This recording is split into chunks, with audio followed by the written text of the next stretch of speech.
So on the topic of second brain, Hit this me. is something that I recently came across. So Hmm. basically, to understand what this means, it's basically using a database, and it could be something as simple as like Microsoft Word or even like the notepad in your iPhone, basically to manage the knowledge that you've come across on a day-to-day basis. So it's called your second brain. So, you know, there's only so much information you can recall in your first brain, this guy right here. So why not offload some information to your second brain? And what you can do is actually categorize it. And like all this information that you come across that you're like, this information is really useful. I've learned how to connect better with other people, or I've learned in social situations how to like just relax and chill and be a little bit more like vibey. Like that was something you taught me in undergrad, for example, just like how to chill and enjoy a good vibe. So like that's like information that I should store away in this second brain of mine. It's like when it's fresh, you can recall things in detail. That's when you write stuff down into your second brain, and then you kind of give yourself like keywords to remember it by. So it's like when approaching social situation, like just have fun and like relax and deep breaths and literally just enjoy yourself. So your second brain is essentially like different keywords that you can use, that you can store in something as simple as like your iPhone notes, so that the next time you come across it, like you can literally just chill and like read that and then recall that information. And it can be more technical stuff too, but that's the example that comes to mind. But when I say technical stuff, it's like at one point I used to know how to rewire car audio systems and like completely take out like a head unit, take out the speakers. Like I should have wrote that information down in my second brain when I knew how to do that. Like some different like keywords to like help me recall. So essentially, your second brain is like a personal database of your knowledge that you've come across, keeping it sharp. And you just pull back from that anytime you forget. So, what do you think about that? Well put, honestly. You like everything I was thinking of. I'm like, it's almost like a computer log. It's like a database. It's like a And we computer, we, dude. we want to think that we can remember everything, right? Especially, I noticed when I was studying for courses in college, and I'm going in depth, studying hours and hours a day. And part of me kind of knew I am not going to remember this formula in like 3 years. And it's because we don't go back and readdress our second brain. And sometimes we don't even keep a good log.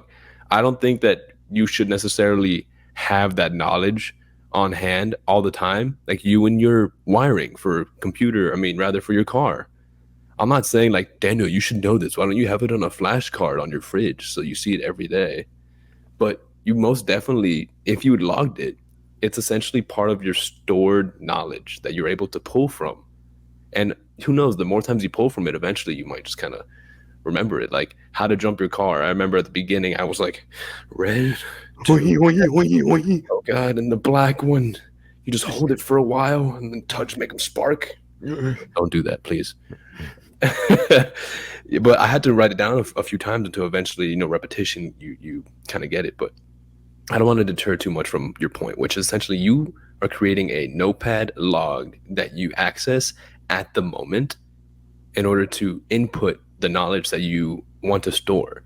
And I think a good way of looking at it is sometimes you don't really know what you want to store until you need it later. So why not just log whatever feels somewhat impactful every day? And it's almost like journaling, really. I feel like you could have, I honestly, if I did this, I'd probably get lost. I would have a notepad in my pocket. In fact, I actually did this during college for a while. I had a notepad in my I remember pocket. you walked around with that thing. Yeah, I had a notepad in my pocket. Then I had a bigger book at home, like a journal, and then I would like transcribe whatever important whatever stuff I had needed to put there. It was like the notepad sometimes had stuff that I need to put in my planner. Sometimes it would have stuff that I need to put in that journal. But either way, the notepad was like, thought like I need to write this down right now, and either because it's helpful or because I should remember it later. And I felt like I was pretty efficient doing that, and it really doesn't get that in the way. Did you find like it was annoying if you ever saw me pull that little pen out and notepad and write something down? Probably not. If If anything, nowadays it'd probably be such a shock because all you see is people pull out their phones and you just assume they're doing something stupid, some mindless social media. Like, oh, okay, he's either checking his emails or he's on Instagram, one or the other. I don't know. Right. But a notepad, whoa, kind of mysterious. Are you a detective? This guy, what's he hiding in there? Is he drawing pictures of me? Um, so that brings me to another thing. I think with your second brain, it's really important. Obviously, the organization aspect of it, so that you don't just get lost in like all these different random papers. I like the notepad idea, but I think almost like what you need to have is like tabs within that notepad so that you can access like this is useful for now, this is useful for sometime in the future, or like just some way of organizing it, or this is like a specific this is specifically applicable to social situations, or like just some categorization system so that when you need to access that information, you know that you have it. Um, and I think that may be why it's more useful because of the control F function on your technology. Now, I'm not obviously, I'm like Mr. Monkey, Return to Monkey Boy. But this is one instance where I'm like, technology is actually pretty useful for development of your second brain, because you can control F stuff. And you're like, what was that again? Like when it comes to rewiring my car and putting audio in there, I forget. You just control F that bad boy, and it's like, oh yeah, you just need to connect like the same colored wires to each other, and you're Gucci. Um, so I think the organization of that second brain is pretty key here, if you're actually going to take advantage of this technology. But that brought me to another topic, which is on your first brain. So this guy up here, what are some techniques that are scientifically backed that we can use to actually like hang on to our memories of these different things that we've learned better? And there's two things that I learned in my anatomy class. Okay, so there's a specific region of the brain. You're aware of it. It's the hippocampus. It's basically where memory formation occurs. And so within the hippocampus, the two biggest predictors of memory formation in that region of your brain are, number one, the event is very emotional. So like it has like a lot of like passion to it. And number two is repetition. So in order for you to memorize different things, and mind you, we're still talking about the first brain here.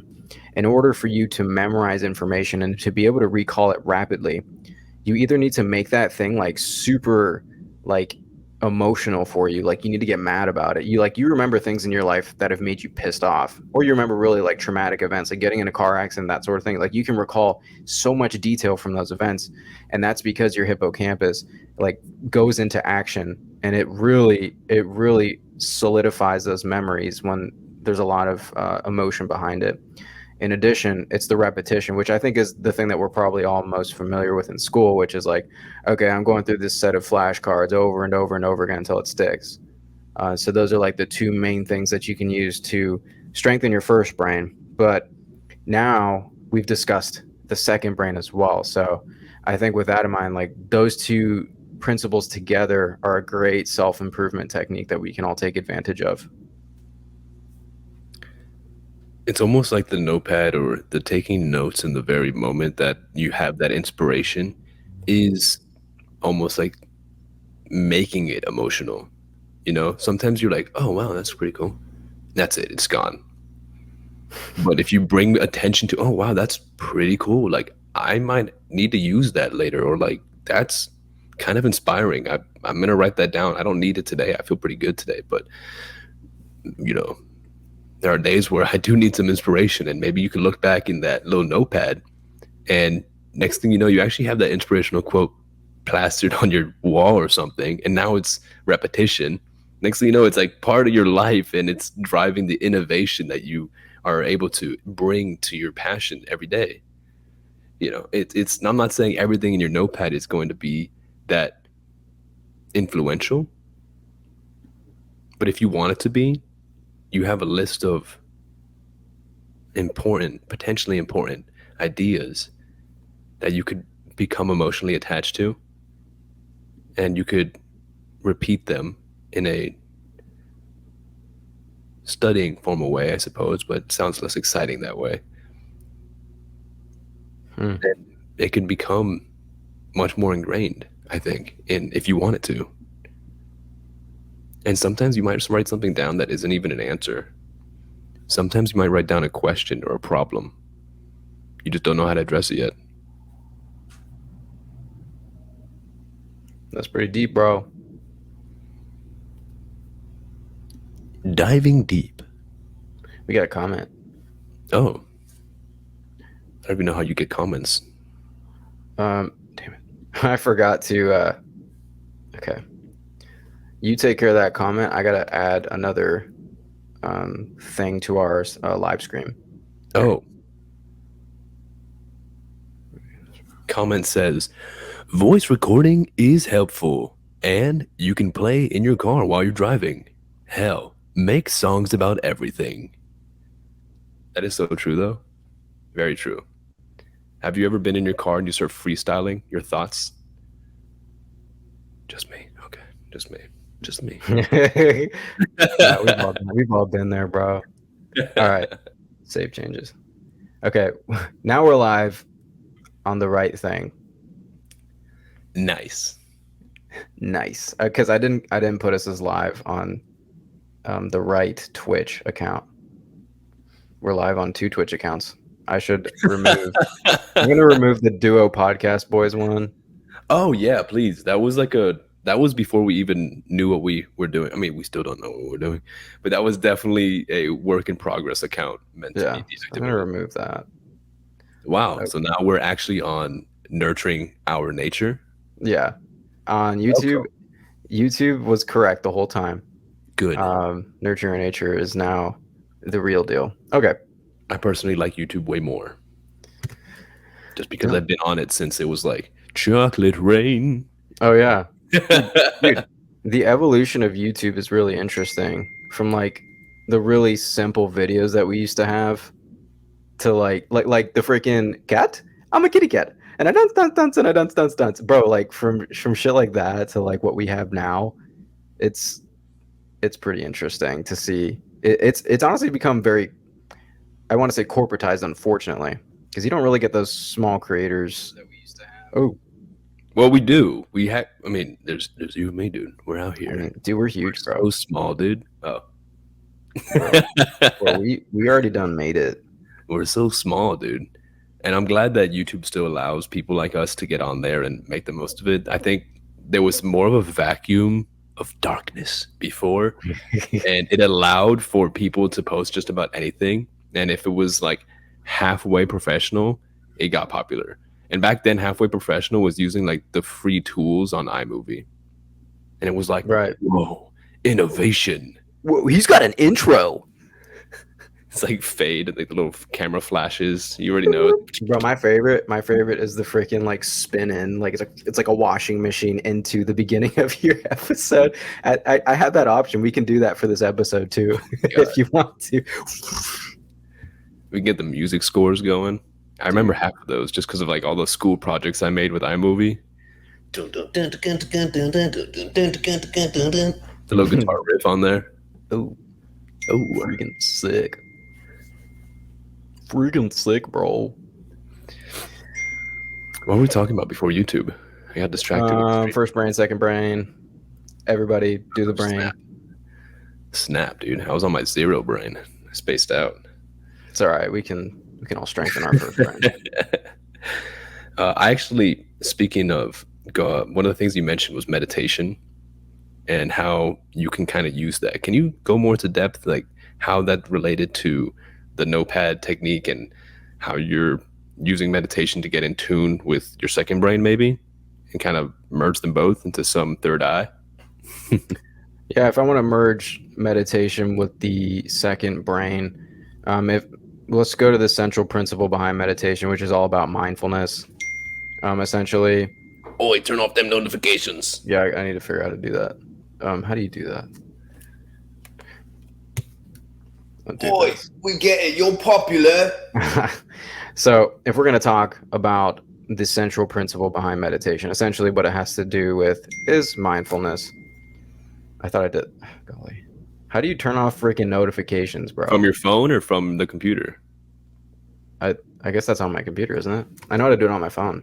I don't have a cool computer that dings at me. Mine just makes loud fan noises. Okay. Meditation at its core is mindfulness. Defining mindfulness is essentially like being actively present in the actual experience that you're having in the moment, because we can all do things and totally not pay attention to the things that we're doing. And meditation is essentially working the muscle that allows us to be more present for the experiences that we have on a day-to-day basis. You look like mini me, bro. I was being present. So if we're going to combine mindfulness and meditation with the practice of developing a second brain, what does that mean? Well, let's go ahead and slow down. And as we're creating the information in our second brain, essentially, what we're going to do is slow down and ask ourselves, is this information that I'm going to store here actually relevant to my life? Let me really sit down and slow my breath and start thinking about this new thing that I just learned, or this new experience that I just had that I want to recall later. So we're going to combine those two, and essentially you can meditate over you can meditate over anything, bro. But meditating over the creation of your second brain, and for those who are just joining us, the second brain is essentially a personal database for information that you've come across in your life that you want to hang on to. Whether you're writing it down on a notepad or on your phone notes or on your computer or on a voice memo, like one of the comments said. Yeah. So that whole concept of combining those two and being extremely present as you create this second brain, I think can really maximize the benefit. And I think what that's going to end up doing, funny enough, is moving more of the information into your first brain, because as you type and engage with that information that you're putting into your second brain, what are you doing? You're slowing yourself down and you're becoming more cognizant and present. So your hippocampus is more likely to be active during an activity like that than it would be if you're like doing three things at the same time. And we know that generally speaking, humans are pretty shitty when it comes to like multitasking. Like some people are better than others, don't get me wrong, but you can really only truly focus on one task at a time and do it well. Like you can approximate, if you're driving, I can approximate where I am on the road, and then I can look down on my phone, but I'm still like kind of approximating. I'm not 100% sure where my car is in space, but I can approximate. So like you really can only do one thing great at a time. So that sort of answers the questions you're asking me. Yeah, whether or not meditation links to this second brain. And, I'm sure we can figure out all kinds of different names for this phenomenon that we're kind of talking about, whether it be meditation, mindfulness, the second first brain, or more of the present moment brain, and also like a log database. There's so many, different analogies we could use to describe it. But what I've noticed, especially from your description with meditation, is you're kind of, like you said, slowing down time in order to recognize something that your brain is picking up on, but you normally dismiss very quickly. And you're slowing down time. You're bringing your consciousness and your awareness to this moment, to this thought, giving it the time and detail and attention to jot it down, which takes no more than like 5 seconds. And by doing so, you're telling your brain that's normally filtering through a billion things at once, you're telling it, hey, focus on inspirational things like this. Or, hey, it'd be good to actually think about that problem a little bit more. Maybe not right now. Maybe you just need a different perspective on it. But let's circle back to this. You bring it relevancy. And meditation is about being present. But what I think is beautiful is that when you meditate, you train your mind on what you want to be relevant, what you want to give power over you, what you want to direct your emotion and your focus in that moment. When you meditate, when I first started, I know that 3 minutes of sitting in silence felt like hell. Scary, really. And I'm just there with my thoughts. Obviously, when I first started, I thought I needed to be in a crisscross applesauce position, and my knees weren't happy with me, but that's besides the point. It was hard. But eventually you get to a point where you realize that things aren't so bad. And even when things are bad, you have control over yourself and you have control over what you want to focus on. It's not easy, and sometimes the stressors are harder to ignore, if you will, or harder to redirect because they do get your emotions involved. But maybe you could choose the emotion that it's bringing out of you. Let's say something stressful happens. Rather than panicking and being scared, you redirect your emotions to something much more stoic, something much more calm and collected. And this little notepad is just an exercise for that presence. Interesting. At first, I didn't really see it as a meditation itself, but it is a very present activity. Yeah. I think anything we do throughout the day has the opportunity to allow us to flex the present mindedness muscle. Like when you find yourself, let's say right now is a great time for this because I'm currently on a diet and I'm trying to like lean out. When I find myself getting the cravings, it's almost like, dude, you could immediately give into that, but it's a mindfulness practice to recognize this like impulse that you have, and then to think about it for a little bit, and then honestly just be like, let it go. You can sit with it for as long as you want, but I think the longer you sit with it, the more difficult it is. You're going to ruminate over like how hungry you are. But then you remind yourself, like, I have another goal in mind. I want to build discipline, and I want to build a better physique, that sort of thing. And it's such a like a nice practice in mindfulness. Like anything can be a nice practice in mindfulness, bro. When you really think about it, because it's like you said, it's like a filtration system, and being able to filter out all of the extraneous static from the actual signal is really again, that's a key component in today's world because of how much information we have being thrown at us. Do you think there's a better environment you could put yourself in order to have more inspirational moments than you would otherwise?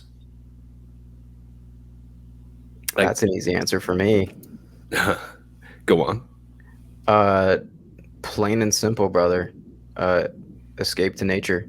And that's a very cliche statement on my end, but as soon as I say something like that, I get this like very crisp picture in my mind. And what that looks like to me is a different kind of silence. And it's a silence that really allows you to think very clearly. I've had some of my most clarifying life thoughts when I take a book with me out into nature. And then the thoughts that are written in that book come to me so much more clearly when I'm able to escape out into like this environment that is so free from distraction. And I think being surrounded by beauty is another thing that kind of helps put me in the zone where I'm able to focus on thoughts and ideas and really appreciate them more, because it's like, what else are you going to do, bro? Like, you're surrounded by trees and some dirt. And in some cases, I've been very fortunate to be able to go to the Smoky Mountains. And in cases like that, dude, when you're surrounded by mountains, trees, some dirt, and other simplistic things, that it's just like, dude, any thought that comes at you fills that space, and it really like it echoes, and you really think about it. So is there a space that is more inspiring? Absolutely. That kind of space for me has done it, dude. And that's, I want to take you backpacking with me one of these days. We're going the 3rd through the 10th, by the way, if you have any free time. If you want to come up with us, there's the like Appalachian Trail of Florida. We'll talk about that some other time, but it's pretty cool.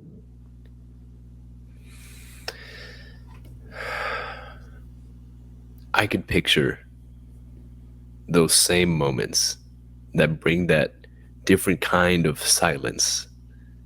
Whether it's a nice beach, calm beach, gentle waves on the water, splashing against the shore, the wind going through the palm trees, there's still noise, but it's so calming.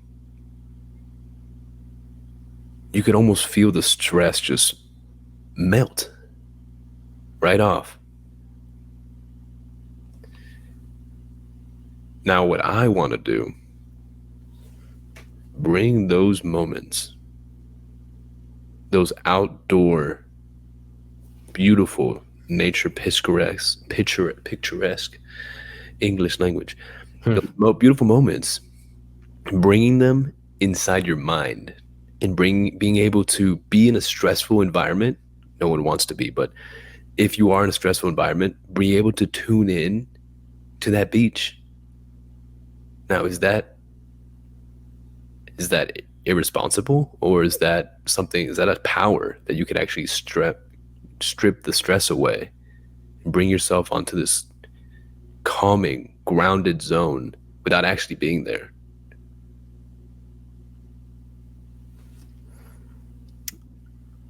That is definitely a superpower. And I would say for the average person, okay, if you don't have the capability, that's fine. But if you can physically go experience it, then in the future, use that experience that you've had to get those pictures of those peaceful environments in as much detail as possible so that you can pull from those experiences later when life gets rough. I would say that's the most ideal form. Because, like, being able to physically experience some of the beauty that nature has to offer, it really it really helps me in moments of like high stress, like during practicals or exams or whatever. It's like it's huge because I can actually have a really nice picture in my head of places I've been and moments that I've experienced that have really made me like appreciate life for what it has to offer and remember that it's not just this stress that I'm experiencing now, but life is the compilation or combination of both stress and happiness and joy and sadness. Like you can't have one without the other. So it's nice to balance one with the other during periods of high stress when you have this image in your head of mountains and you have this image in your head of just wind swaying trees.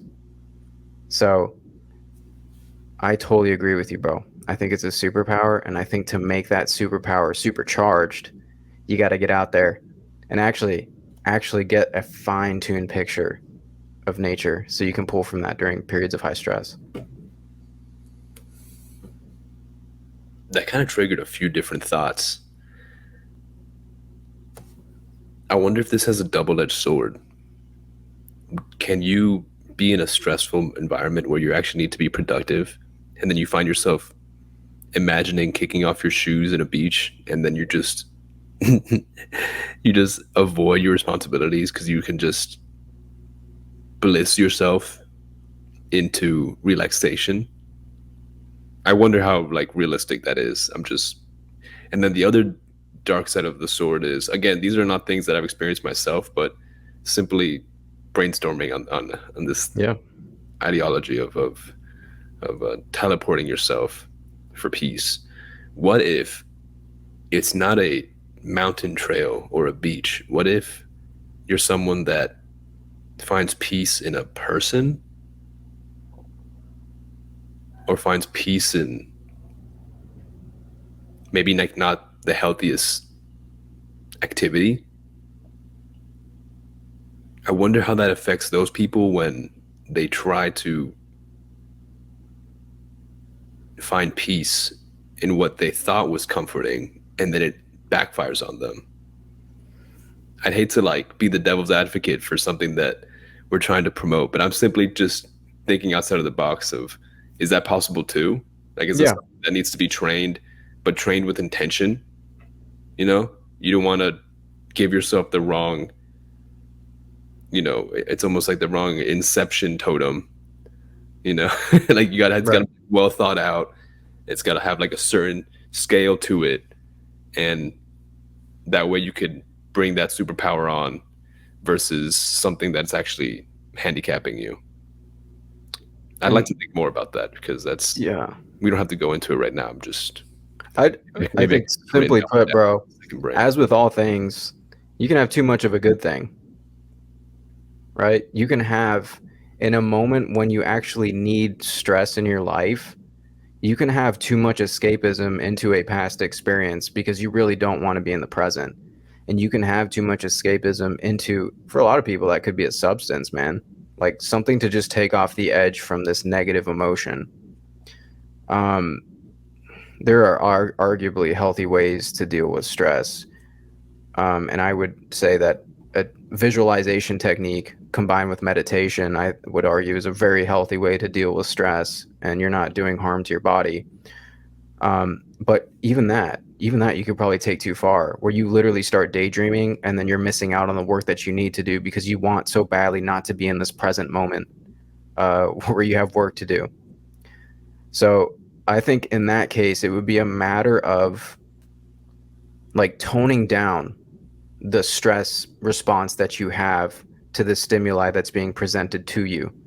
Okay, if that's an exam that's coming up, if that's a work related task that you have coming up, or if you have like some kind of fight with your friend or something, like, and you're really dreading that experience, like, I think it's a matter of acknowledging where you are leading up to that and then being able to tone down the signal a little bit.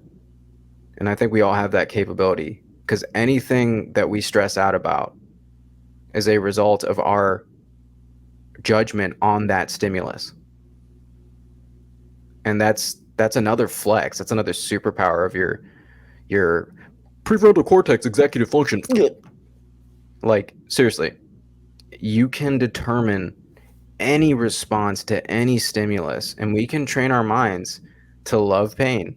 As weird as that is, you can literally train your mind to do the opposite of what your body has been developed for, which is to avoid pain and essentially reproduce, pass on your genes, etc. Like, you can actually train your executive function to desire pain. So yeah, I you mentioned that sometimes it's too much to be able to teleport away, and sometimes there are certain things that need to be focused on. And it kind of dawned on me when you said, stress is something that is meant to bring urgency to a certain situation. But if the environment itself is stressful, that's when you have to bring yourself back and find that peaceful zone so you could handle that environment in a calm and collected way. Then let's say something is out in the distance. Let's say a project is due 3 months from now. There's no stress in that environment. The urgency is low. But in those cases, you actually have to bring the urgency up to you in order for you to get that done in a timely manner versus just letting it drift out there. And every time you think about it, it's like, oh, I should get started on that project in 3 months from now. Instead, I'm just going to zen out and go to the mental beach that I have. So it's like you kind of have to understand when and where to activate these techniques in order for them to be useful in your productive life, but also attainable in a stressful situation in order to bring you a calm and collected tone in your mind and also, how you talk to people. that's neat. I like the idea of being able to, in a sense, increase the stress in a good way, which would be eustress. Increase the stress around some assignment that you have coming up, some work related thing coming up that's not like right now, but it's often like, let's say 3 or 4 months, like, and you have no stress about it and you're chilling. But it's almost, if you get to the point where you can make that thing like feel like I need to get it done now, the joy of accomplishing something super early, dude, when you get yourself to that stage, you've leveled up. Like, that's a fun place to be when you have so much dominion over your brain you're able to like basically say, yo, like I want to get this done now, and I'm going to create the necessary neurochemical situation for me to feel motivated doing this thing. It's not due in 3 months, but guess what? With my frontal cortex, I'm going to tell myself, let me get this crap done now. Because, dude, when you've developed your mind to then be able to essentially take control over what you want out of life, David Goggins style, I'm out here running at 5 a.m. Like, when you're able to get yourself to that state, to really get your mind and your body to do whatever you want to do, you're in full control. You're in the driver's seat, and that's when you're a freaking powerful person, man. You can get what you want out of life like that. Absolutely. And you know what? Being able to turn this switch on and off, I think that is the major key to the superpower. Making it a strength versus something that can possibly have like side effects and hindrances. Being able to switch on calm versus action. Calm. Oh, peace. All right. I can handle this. All right, what's going on here? Let's talk about this calmly. The next thing you know, you're dealing with something that you won't have to actually accomplish for months. But action. I need to do this now. I need to work on this and make sure I drive home to this goal and nail it. Okay, I didn't finish, but it's time for bed. Peace. Flip it again. I'm going to bed now. Because if you can't flip it and you're doing a task and you don't finish it and you need to go to bed, you're going to be doing gator death rolls in bed until you fall asleep for 5 hours. And going to bed's a great time to be able to turn your brain off. Dude, yeah. Isn't it interesting? Isn't it interesting how before we go to sleep, that is most often the time where you start thinking about the shit that you didn't do throughout the day, or the thing that you're mad about, or the thing that makes you uncomfortable right now? Isn't it interesting that for a lot of people, the moment before you go to bed is really the only time that you have to slow down to think to yourself, damn, this is what I did today. Oh no, that thing that I did today. This is what I got to do tomorrow. Oh no, this thing I got to do tomorrow. Right. Yep. Dude, and honestly, that's what brought me to meditation in the first place. Because I used to be able to fall asleep like a rock, like as soon as I hit the bed. And then I think for me, it was school just kind of reached this point of like high intensity stress. And then I was just in bed like, oh my God, I didn't get enough done today. Do I just stay up all night? Like, do I just stay up all night and keep studying? And, you know, there's a lot of different habits that I improved in order to make sure that I wasn't having life existential stress at the end of the day when I'm laying in bed. But the most important one was definitely being able to control that switch. That's what got me into meditation. And when I saw the results of that, that's why I'm now obsessed with that hobby. I don't know if you would call it a hobby or whatever, but it's incredible. If I could teach someone about meditation, I'm not going to just walk up and start preaching, but if anyone shows curiosity about meditation, I will happily take my time and explain to you whatever you have questions about, because it can be life changing. I just turned off the switch. Just turned it back on. Have you gotten to that point where you could feel the brain waves? Okay, I'm being like a little, metaphorical here, I guess, but you can almost ride the wave that you're on. Your brain activity, you can tell whether you're extra engaged or you're just chilling watching TV and kind of passive. You got your little flip-flops on the couch kicked up.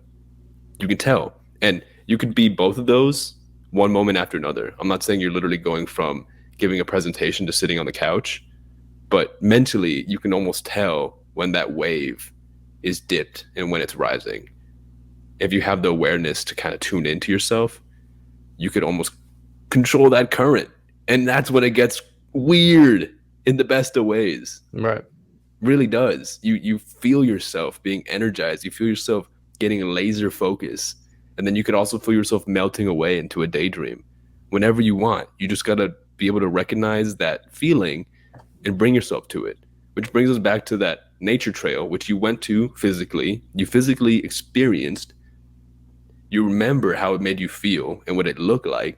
Then later on, you're able to bring yourself in your mind to that moment and recreate the peace that it brought you. This is just another extent to that. But I think you got to do it first. You got to know what it feels like to be hyper focused, and then bring yourself the awareness of like, whoa, this is what it feels like to be just honed in on something. And then you also got to know what it feels like to be relaxed. And then you also know what it feels like to be stressed. And then you start compartmentalizing. And next thing you know, you got this like Batman utility belt. You just whip out whatever emotional trigger you need. I don't know if that's the right word, but dead parents. That's Batman's favorite one. He throws it around like a batarang. You know, you bring out whatever tool you need that fits that moment, and it becomes pretty powerful. I'll get off my soapbox now, but yeah, dude, I think it's incredible. And I'm gonna start using your little notepad technique. I'm gonna bring that back. I've been using it on my phone lately for the past like 6 months or so, but I really miss that little like, you know, you just Yeah. it feels good. And I make that little database, you know. And like you said before, I think it's important though to go back and make sure that you organize, and it's not just like a notepad with random scribbles everywhere. You kind of have to go back, whether it's once a day or once a week, and just kind of digest it and then put it into a better organized file format. It's like having a good, nice little desktop organized. You know, you don't want just like everything out there. My desktop right now after finals, bro. Oh no, dude. Yeah, I should share the screen. Nah, I won't do that too. Please don't.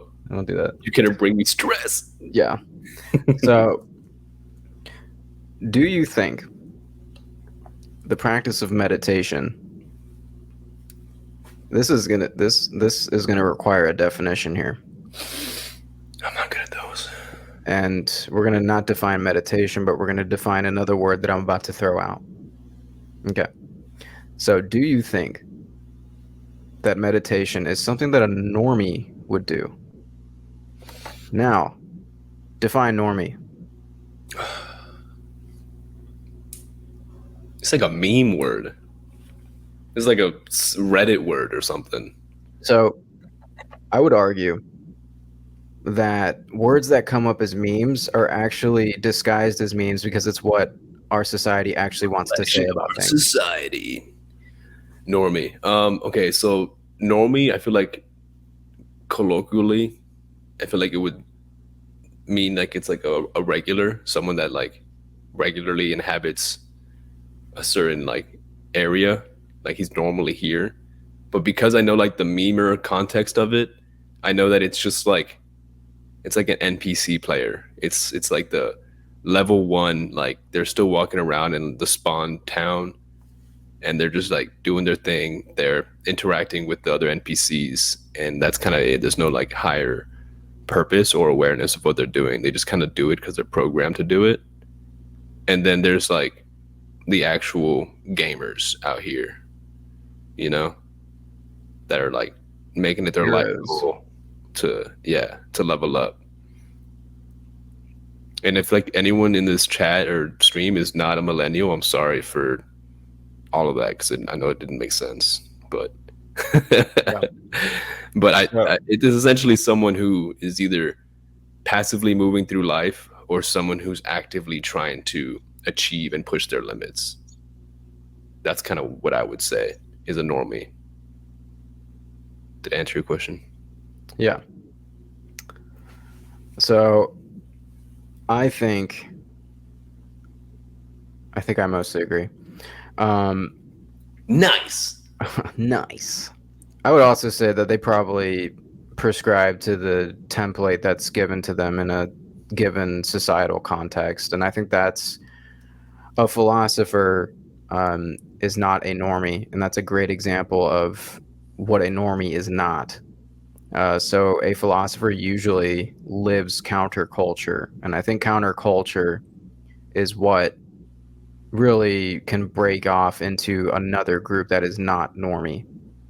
So, in order, I think, for somebody to become a questioning, rational individual, I think some part of them has to like detach from living in normalcy.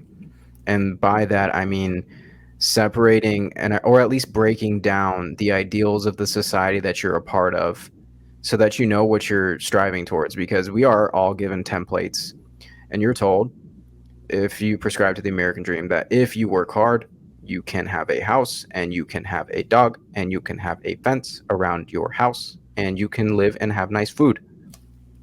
So what is beyond that? And that's a very counterculture idea, and that is a very non-normie idea, to break down what exactly does that mean? What exactly does it mean to not be a normie? And then when you start breaking down what makes up the culture that you're a part of, the civilization you're a part of, the society you're a part of, that's when you're no longer a normie. I would argue you are now level 2.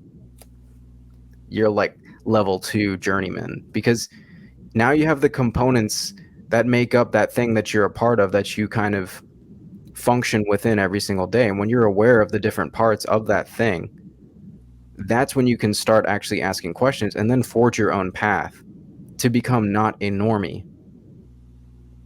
So I keep throwing that term around, but I think the best way to understand what a normie is to understand what a normie is not. I will say like the normie state. Oh man, I really don't want to keep going on like video game analogies, but it's all I got, guys. I'm sorry. No, you're good. I feel like the normie state is almost like the tutorial. It's like the sandbox that you kind of like go into, and it's all just like buffered. There's no like actual threat. It's just like going through the motions and learning how the game works, learning the instructions, and yeah, that's it. And then you can kind of stay there if you want, and you'll have your own level of challenges and like quests that you can go on, but it's still like the tutorial. You have to step out of that to actually level up. Now you could live and die your whole life in the tutorial, and the game will be like, nice, you completed it. Here are the quests you completed. Here are the NPCs you interacted with. You did it. Good job. But if you go out of it, you'll actually realize that you could achieve so much more. There's actually no bounds to this game that you're in. All you have to do is jump over that low fence. And then you actually realize there's more. And I'm not saying once you jump over the fence, that's it. It's like, you did it. You actually won the game. That's the end. It's level 2. That's just the beginning, bro. Exactly. That's really just the beginning. Yeah. And you know, I struggle to see. I mean, I'm young, right? Like, I haven't experienced all that, so I'm not going to be like, you got to go out there and really build your business and fail and go bankrupt and then come back and sell the shoebox that you were living in because it's an innovation. Like, I don't know. I haven't gone through these incredible life-changing moments to that extent to be able to say that I'm level 100. I'm probably still level 2, guys. Like, I'm just starting, really. But just having the awareness of it kind of gives me hope that there's more, and then also gives me the passion to explore and keep trying to figure out new levels to complete. You know, it's almost like there are certain games where the trophies or like the quests aren't really unlocked until you just happen upon that area of the map. Then you unlock some new quests and new like areas to level up in, new weapons to unlock, whatever the game analogy wants to be, you know. But if you didn't go out exploring, then you wouldn't know that those things were even there or achievable, you know? Sometimes there's doors that open just because you talk to the right people. Sometimes there's doors you know you never want to go back into just because you went into it one time. You know? So I think to define that exploring that you're talking about, I think what that requires is that you acknowledge what these standard modes of understanding are. So, where are people getting their news from for the most part? Where are people getting their information from for the most part? Dr. Google. And where are people essentially en masse, spending the most amount of their time. And then from that point, once you've identified like where information is coming from, what narrative is ruling the conversation, the atmosphere that you're a part of, I think only then can you truly not become a normie, and you can embrace your own identity by separating yourself from the machine. That's from a band. So I think the key right there is defining what we mean by exploring. And I think in order to explore, you got to know what is the standard. You have to define what the standard is, because most people don't know what the standard is, or at least they're just so engrossed in tutorial mode that you can't acknowledge anything other than. So you define everything that is standard in your experience within this society, and then you ask, but what if the opposite of that? And then within the gray area, after asking the opposite, that's where you get your answer of forging your own path. Because if everybody is getting, let's say, for example, everybody's getting their news from the same two sources, I'm not going to throw out names here, but we all know what those are. The same two sources, mainstream media. And then you ask, what is the exact opposite of that? And then you find the gray area between those two. You'll probably find your own identity, your own non-normie path within that. So that's an example that I just want to throw out there to define what exploring is. Script. Say that again? The normies are the ones that just kind of follow the script rather than realize that they could write their own. Right. So Check your phone. Oh. Someone's at the door. Oh, Renee's got to pee. Oh boy. So I think you can find a lot of peace in asking, what is the standard narrative? And then doing the exact opposite of that, and then finding some kind of moderation at that point. That's all I'm going to say on that, because I don't want to keep drilling that. So don't be a normie. That's my main thing here. I think being a normie is essentially subscribing to personal death. You're not reaching your full potential here on this earth. And if you're not reaching your full potential here on earth, then you're wasting an opportunity. And all we have is realistically one shot. You got one shot on this planet. Renee, you have one shot on this planet.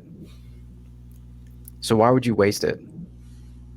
Why would you waste it as a normie when you have endless opportunities to find and forge your own path? But it is very uncomfortable when you hit that point and you realize, damn, the comfortable narrative that I've been subscribed to, that the vast majority of people are subscribed to, that doesn't make you superior for being able to acknowledge that there's actually lies being fed to us, but it kind of makes you feel that way sometimes, because you're like, how could you be so stupid? But don't be arrogant about it when you hit that point, because I think a lot of people, when they start calling others normies, they start to sound like a bunch of pricks. Oh, so, he sounds a bit arrogant, don't he? Yeah. He think he better than us. That lot. He think he better than us. Nah, but the I definitely there is spreading truth and helping people reach their fullest potential. Helping people get to like level 2 is one of the best things you could do. Because we talked about this in different podcasts, and I'm gonna step away from the gaming analogies a little bit, but we all have a limited amount of time on this world. We all have a limited amount of space in our brain. There can only be so much that's actually current and useful in that moment without you having to go back and access your second brain database. So you got to specialize. You got to become equipped and skilled in something specific. But letting yourself go through these motions and stay in a non-curious, safe, scripted state of life, I think it has drawbacks that aren't as safe as they might seem to be.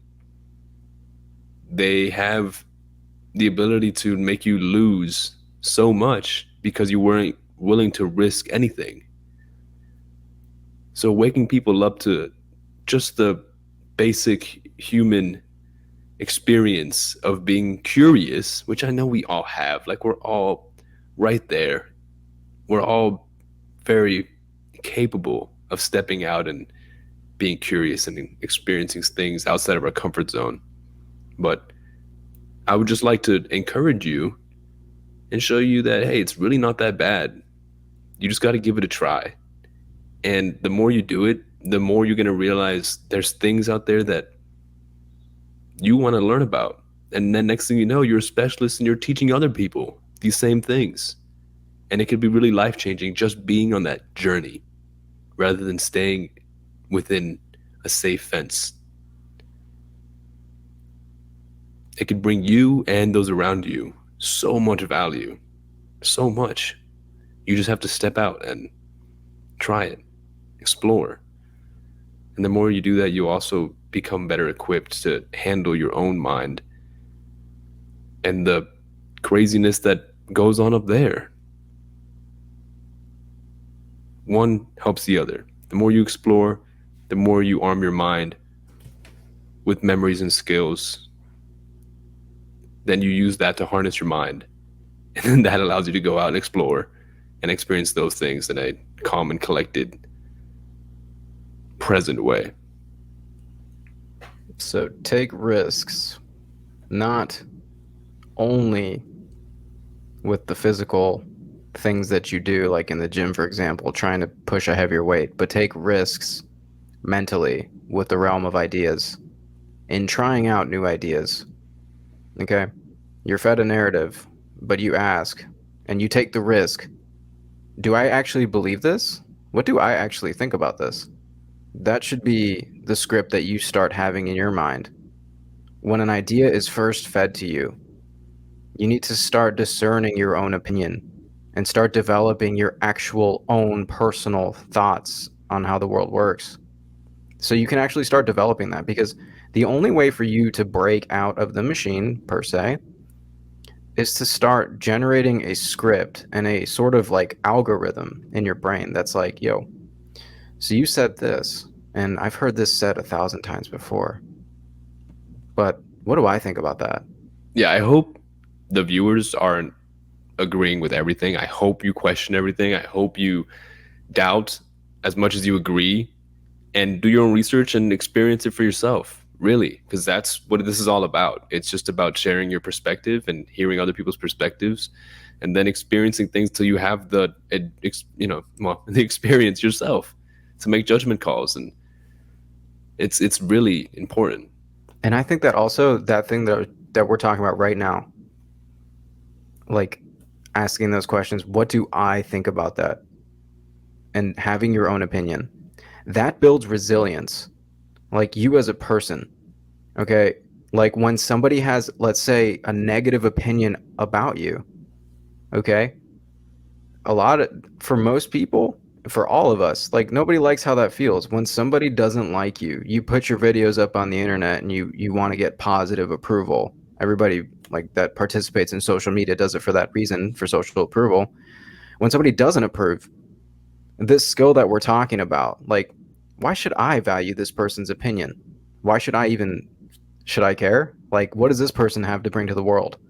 Like finding that sort of like algorithm in your brain to place human judgment through, to place ideas and thoughts through, puts you in a really powerful place, because you're going to allow yourself to be the last person that has the final word when it comes to opinions and thoughts and that sort of thing. And you've built like a wall for yourself, like a safe place where regardless of what the world throws at you, regardless of the judgments that are thrown at you, because humans are always going to judge you. Nobody lives like you do. Like not everybody's going to approve of the way you live your life. But when you start getting to that point where you're like, do I actually care what this person thinks? Like, so what? So what if you say that? I don't necessarily think that you have much to offer this world at this point. That's kind of being mean, but you get my idea. That's exactly how I feel about you. Damn, I don't bro. care what you have to say. Who are you anyways? Who are you? No, I agree. And you know what? I think this is a great place to jump into a next topic, which is what's outside of that fence in your dreams. I really would love to talk about this. It's going to have to be a next episode thing because we are so deep into this one. But boy, I want to get into that one. I so do. Yeah. And I think that reason why you're intimidated by that one is because you don't actively dream too much. Like, you don't wake up remembering your dreams, do you? Not much.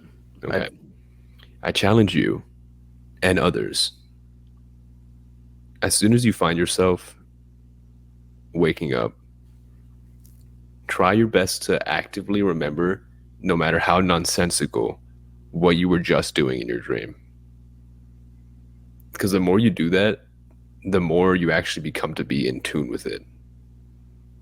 And like I said, most of the time it's nonsensical, but sometimes you wake up and you had a killer movie plot just rolling up there. And you're like, man, I wish I knew the director so I can kind of put that stuff into Hollywood. That'd be great to see on a big screen. It's in your mind. You've got an incredible machine up there. And when you go to bed, you're just letting it run on autopilot. Can you imagine? Can you just think about what you could do if you could just consciously dream? Imagine a world where we could flip our brain to the dream state and you just turn your TV on and it's like screen sharing what's in your brain and you could just watch your dream. Imagine what we could learn about ourselves. I mean, again, I'm no psychologist and I'm not saying that everything in your dream has a purpose, but it would be interesting just to see what's going on as a spectator to yourself. I'm fascinated by this, and I recently have been listening to some people. I'm going to give a little plug here on Clubhouse. It's an app on your phone or other device. Huh. And it allows you to join parties of people just discussing stuff on a certain topic. And I'll tell you what, there are rooms there that are incredibly useful. And there are a lot of rooms there that are just silly and have no purpose. But they all are happily existing. And I've got to say, it's one of my favorite forms of unscripted podcasting. Now the interface has gotten better where you could podcast or you could have a Clubhouse room going on. People could join and leave whenever they want.